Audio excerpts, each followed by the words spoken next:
Ég heiti Singi og táknið mitt íslenska táknið mitt svona. Af hverju? Vegna þess að ég kem frá Kína og já, ég frá Kína, þannig að táknið mitt svona. Nafnatáknir.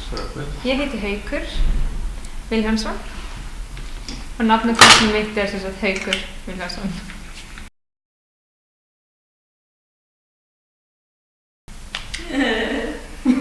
Þetta var þú að segja það, ég? Þú mátt svara. Fyrir svona 8 árum síðan þá fór ég til Ameríku í háskóla sem heitir Gallaudet, sem háskóli fyrir heyrnarlausa. Og ég hitti kínverska konu þar sem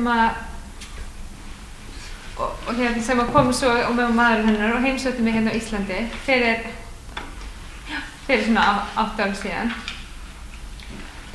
Og þau sá að ég átti einn strák þegar ég er einstæður faðir og ég var búin að vera einstæður svolítið lengi og þau vissi að vera mjög góð kona sem að byggja í Kína og væri heyrnarlaus og lét mig fá nafni hjá henni og e-mailið og svo byrjuðu svona að spjalla bara saman á MSN og svo bara og þróaðist þetta bara svona hægt og rólega og svo byrjuðu að nota Skype aðeins og Wow, þannig að samskiptin hjá okkur fór alltaf að aukast og svo 2010 þá ákvað ég að fara að heimsækja hana og ég fór að heimsækja hana, ég var hjá henni í 1 mánuð og gekk bara mjög vel hjá okkur og já.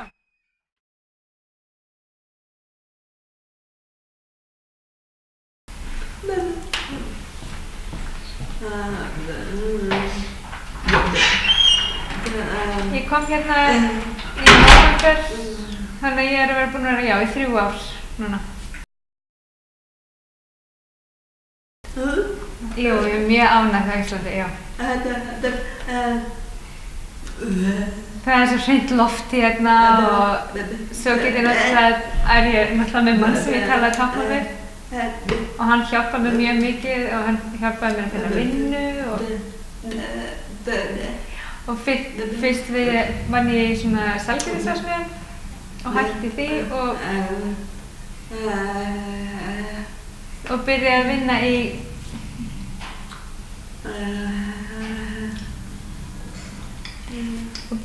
vinna í naustfatabúð og mjög ánægð þarna, þannig að ég er mjög ánægð frá Íslandi. Og íslensk menning er allt öðruvísi heldur en menningin í Kína, maturinn er öðruvísi. Eins og einn hnífapörum til dæmis, ég hef alltaf prjóna, þannig að þetta var ýmislegt sem þetta að læra að aðlagast, en það hefur gengið mjög vel.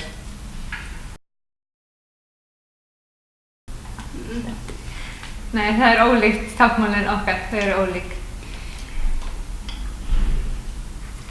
En það er eitt sem heyrnarlausir hafa sem sérstakann hæfileika, að það er sem sagt að maður getur svona svolítið breytt sér og lesið í aðstæður og gert svona látbrigði til þess að skilja hvort annað betur. Og samskiptin okkar voru svolítið svoleiðis til að byrja með og hún er alltaf með kínverskt táknmál og ég með íslenskt táknmál. Þannig að það er oft léttara fyrir heyrnarlausa að hitta aðra erlenda heyrnarlausa og eiga í samskiptum heldur en fyrir þá sem tala raddmál. Og það er til svona alþjóðlegt táknmál en það er ekki notað svona öllu jöfnu. Til dæmis þetta væri eitthvað svona þú fara að borða. Já. Já, einmitt. Þannig að þú náðir þessu alveg einmitt. Já.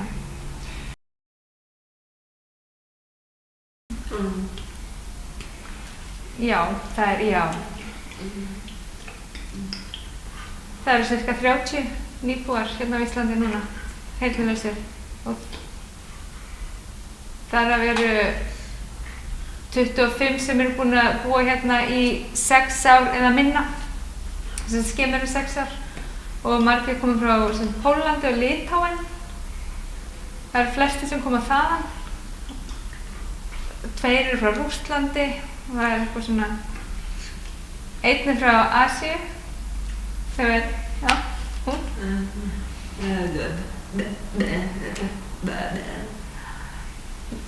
Já, það rosalega mikið það að vera giftur heyrandi líka. Þannig að heyrnarlausir séu giftir heyrandi líka.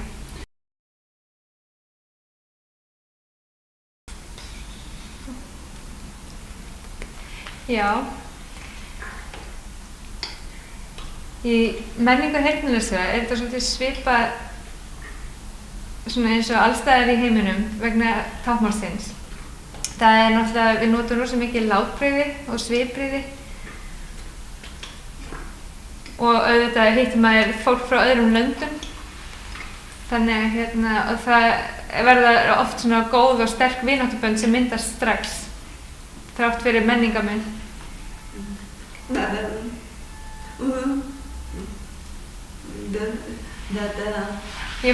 var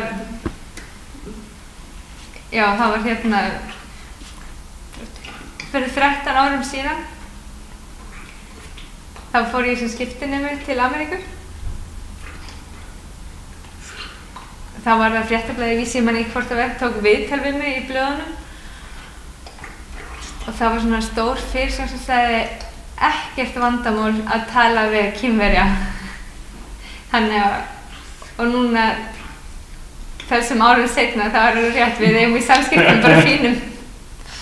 Þannig já.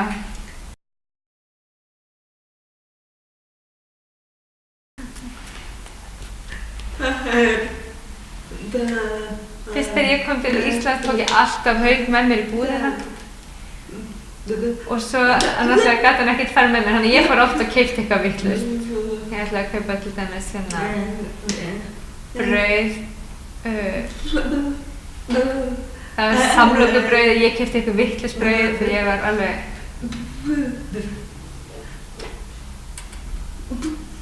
keypti alls konar vitlaust brauð sem maður var ekki að skilja svo þetta bara Haukur og gera grín mér. Þegar ég kaupa samlokubrauð þá var ég með eitthvað allt annað brauð þannig að ég var svolítið svona ráðvillt fyrst en það gengur smátt og smátt. Hún að tala líka eins og það var svolítið erfitt að byrja í samskiptum vegna þess að það vantaði púðursykur og hún að leita á rauðum sykri. Og það var oft svona, þannig að við þurftum að senda frænku minni og hvort það væri einhver nota rauðan sykur í hvað.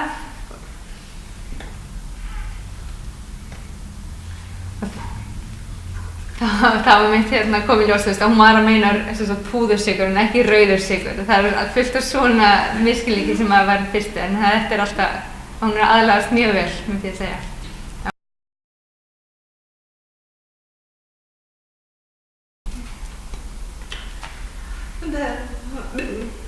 Við í Kína er náttúrulega kínverskt táknmál. Núna á Íslandi þá hef ég verið að hitta mikið af erlendum döff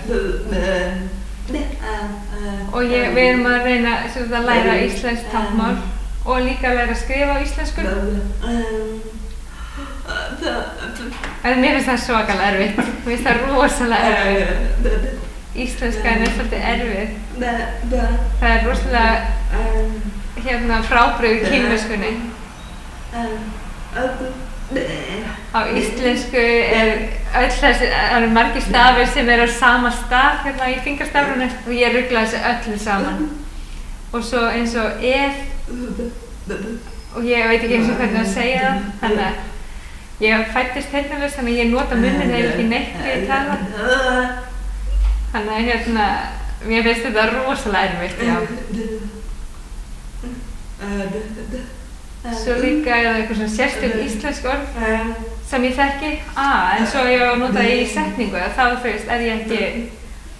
get ég ekki kannski nota það í setningu. Þannig að þess vegna ákvað ég að fara í háskólann og reyna að læra íslensku fyrir útlendinga. Og það eru Það eru 3 ár sem sagt.